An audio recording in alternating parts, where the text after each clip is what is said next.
алгач келгенде андагы наристе классташтарым дале эсимде. Агайлар эже менен таанышып бирген мектептин бакчасында ойногон күндөр кайда. Мезгил өттү эми кайрылбастыр ал күндөр кайра. Мезгил өттү эми кайрылбастыр ал күндөр кайра.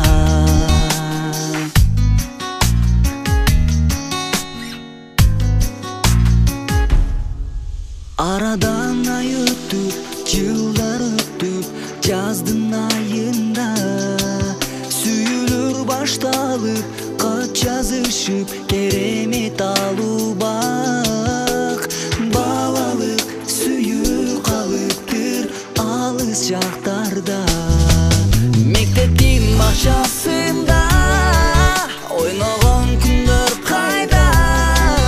Мезгил өттү эми кайрылбастыр ал күндөр кайра. Мезгил өттү эми кайрылбастыр ал күндөр кайра.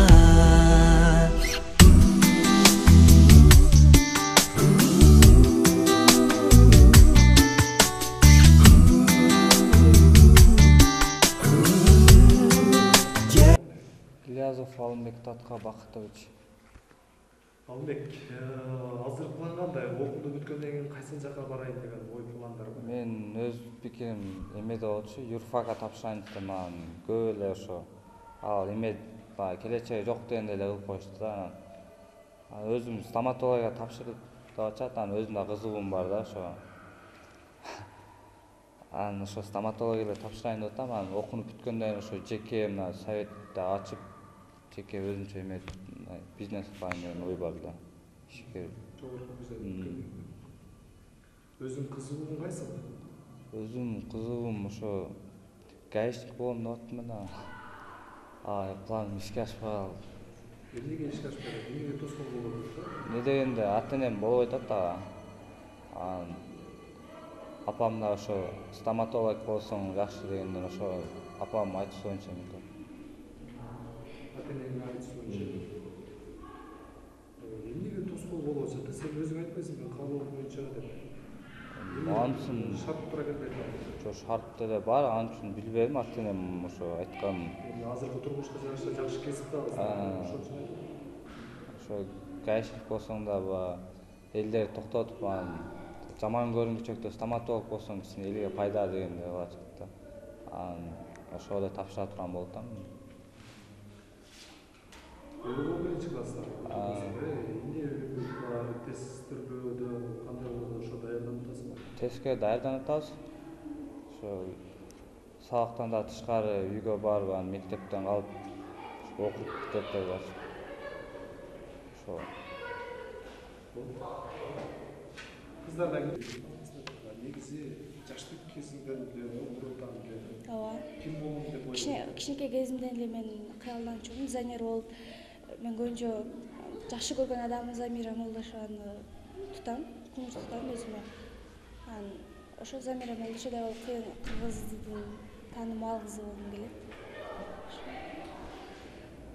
Аты фамилияң? Эркинбаева Нурайым. Окууну бүткөндөн кийин эмне кыласың? Мен окууга тапшырбайм да.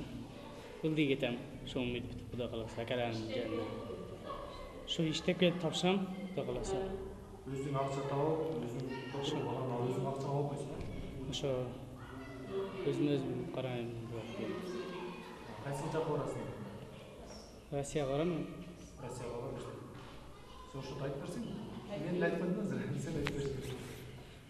Окунуп бүткөндөн кийин? Ошо окунуп бүткөндөн кийин Москвага барып иштейбиз, бир 2-3 жыл иштеп.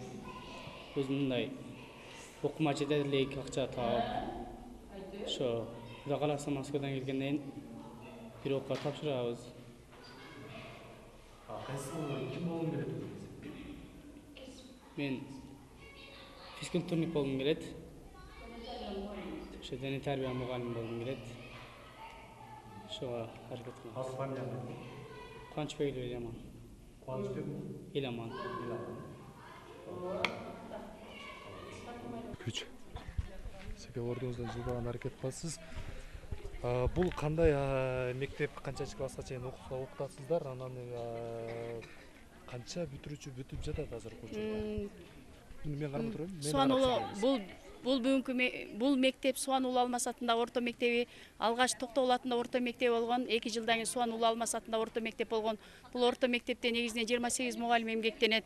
Азыркы быйылкы окуу жылында 22 11 класстын бүтүрүүчүсү бүтүп жатат, 32 9 класстын бүтүрүүчүсү бүтүп жатат. Бүтүрүүчүлөр негизинен азыркы шартка байланыштуу көпчүлүгү жалпы республикалык тестке даярданышып, жалпы республикалык тест негизинде жогорку билимдүү болуп окугусу келет. Ал эми арасында анча мынча окуучуларыбыз турмуш шартына байланыштуу иштеп же жеке ишкер болуп анан кийинки окуу жылдары окуйбуз деген сунуштарды айтууда. Негизинен акыркы жылдарда ушул 11 класстардын жогорку билимге ээ болуп же атайын орто билимге ээ болуп окуучулардын окуган иштери негизинен көбөйүүдө жылдарга салыштырмалуу.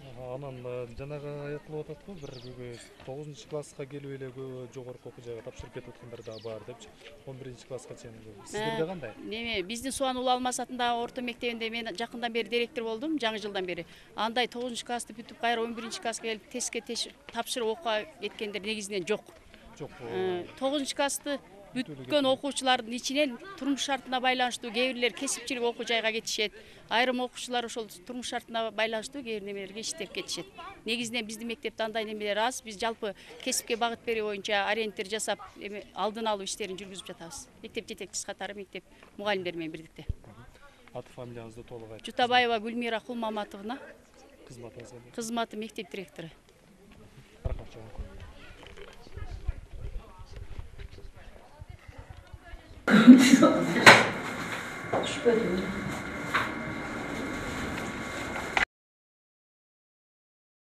Мектебим деген аты калбай салса.